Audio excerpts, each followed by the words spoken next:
Hi, Veronica EQ here for you, and I've got your saged insight.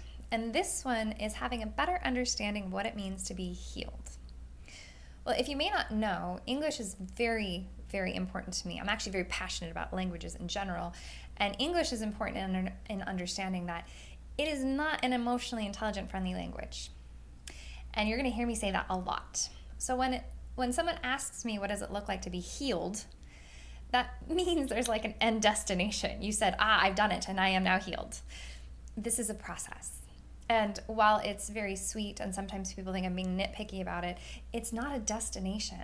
Being healed is not a destination. It's not some perfect version of you that comes down from the clouds that you're always going to kind of also keep yourself feeling separate from because you think it's some perfection. Being healed or being in the process of healing or stabilized or however you want to say that, but to understand it more deeply, means a couple of things. One, you've reconciled your relationship with your past, your inner child, your parents, for whatever dynamic they've played in your life, whether as abusers or supporters that you may not have accepted. You reconcile the mistakes that you've made by willing to humble yourself before them and take accountability and responsibility for them.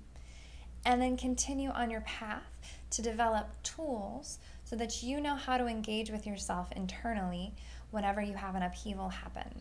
And there will be upheavals. Life happens. So to be healed isn't some perfect version of you that's waiting off in the distance. To be healed, again, say that lightly, to be in that space of more whole is actually how I would say it. Really integrated as more whole, as more of yourself, is reconciling your past, accepting your mistakes, healing those places of you that were mistreated, learning from them so that you are not mistreated again and that you don't mistreat others, and maybe even can then support others on their path when they are in the process of healing.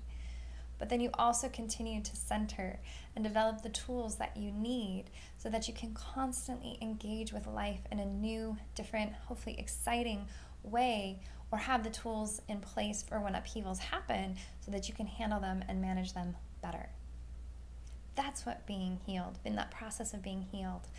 Being more whole means that you are more yourself daily, but it is not a destination. It's a practice.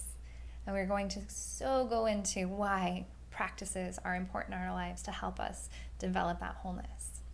But that was my insight for you, and just having some perspective of knowing what you're aspiring for. You're not broken. There's nothing that really needs to be, there's no final destination of healed. It's just becoming more whole, the beautiful, whole version that you are. And I'm here for you in that. So thank you so much for joining, and I hope that gives you that perspective you need to maybe give yourself just a little bit more grace.